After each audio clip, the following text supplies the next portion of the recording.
हाय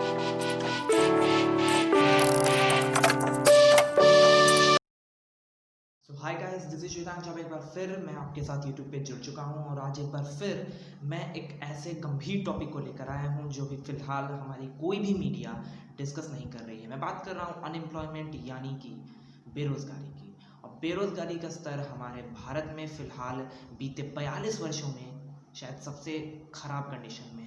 क्यों मैं ऐसा कह रहा हूँ? क्योंकि होने के लिए तो 12-13 साल पहले भी ऐसी कंडीशन आ चुकी थी, लेकिन क्योंकि 42 साल बाद हमारी इकोनॉमी सबसे ख़राब कंडीशन में, यानी 1978 के बाद से हमारी इकोनॉमी की ये हालत पहली बार हो रही है।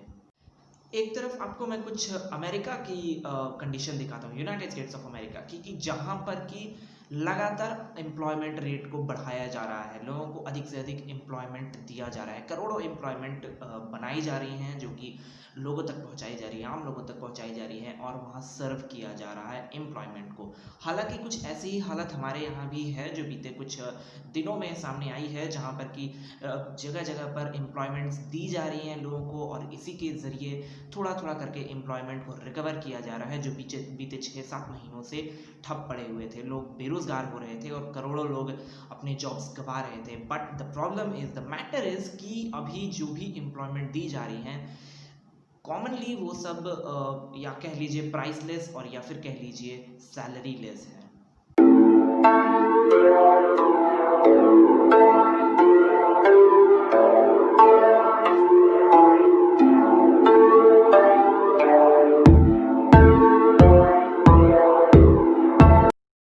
अगर आपने मेरी अभी ये जो मैंने बीती पिक्स दिखाई, इनको अगर आपने कहीं रोक कर पॉज करके अगर आपने वीडियो को आराम से पढ़ा हो या थोड़ा भी अगर देखा हो, तो आप समझ गए होंगे कि अमेरिका में कहीं ना कहीं कंडीशन बेहतर हो रही है इकोनॉमी के क्षेत्र में। क्योंकि लग रहा है कि साल में अब थोड़ा सा वो वक्त आ रहा है जब रिकवरी का समय आ रहा है। अब कोरोना से मुक्त होना चाहिए अब ये पूरा संसार, और कई सारे वैक्सीन्स के जो बनने के जो उम्मीदें हैं, आसार हैं, वो सामने आ रहे हैं। और यही हालत है कि अमेरिका को काफ़ी हद तक उम्मीदें लग रही हैं, क्योंकि सबसे हालत ख़राब उसी की है। तो कोरोना से वो जल्द मुक्त हो पाए और अपनी इकोनॉमी को फिर से रिकवर कर पाए, फिर से बेहतर कर पाए, इसलिए यूनाइटेड स्टेट्स लगातार कोशिश कर रही है।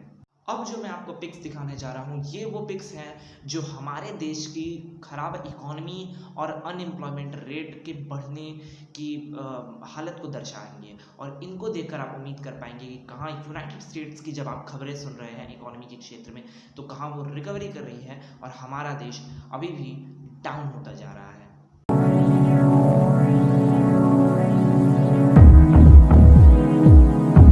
हो सकता है शायद आप इन फोटोज़ को देखने के बाद आप कहीं ना कहीं ये सोच रहे हो कि भारत को मैं कहीं ना कहीं अमेरिका के सामने नीचा दिखाने की कोशिश कर रहा हूँ। जी नहीं, ऐसा तो नहीं है। अगर आप एक तरह से कहिए तो हाँ भी, लेकिन ओवरऑल मैं इस चीज़ को पूरी तरह से नहीं कह रहा हूँ, क्योंकि हमारी इकोनॉमी को बेहतर किया जा सकता है, इसमें बहुत कुछ लाया जा सकता है, इसको और भी ऊपर पहुँचाया जा सकता है। लेकिन बदकिस्मती से हमारी हमारी गवर्नमेंट जो है वो अपने एडवर्टाइजमेंट पर ज़्यादा ध्यान देती है और देश के हालातों को बेहतर करने में काफ़ी कम ध्यान देती है।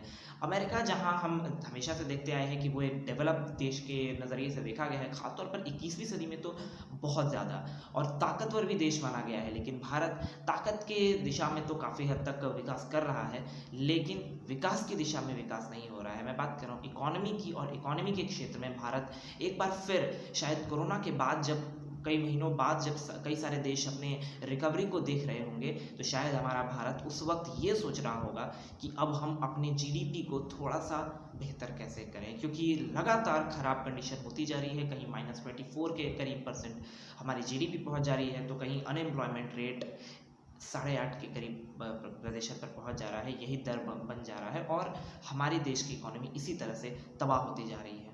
खैर, ये तो हो गई ये पूरी अनएम्प्लॉयमेंट पर बात। मैं उम्मीद करता हूँ कि आपको ये वीडियो इन्फॉर्मेटिव लगी होगी। अगर ऐसा है तो आप ज़रूर मेरे वीडियोस को शेयर कीजिए, चूँकि आपको भी पता चल रहा होगा कि अगर ये सब खबरें अगर बहुत ज़रूरी हैं और अगर आप यूट्यूब पर खोजते हैं, तो आप इसलिए भी खोजते हैं क्योंकि हमारी खुद की मीडिया ही इसको नहीं दिखाती है, ना इसको बताने देती है, ज़्यादा देर तक इसको समझाती है, इस पर डिबेट करती है। तो ऐसा प्रॉब्लम हमें जो झेलने को मिल रहा है, इसके खिलाफ आवाज़ उठानी अब हमें चाहिए ही। और और जिस तरह से मैं कोशिश कर रहा हूँ, उम्मीद करता हूँ कि ये आपको पसंद आ रहा हो और आप मेरे इन्फॉर्मेटिव वीडियोज़ को आगे भी जारी रखने के लिए, देखने के लिए मेरे चैनल को सब्सक्राइब कीजिए और मेरे चैनल को भी शेयर कीजिए। धन्यवाद।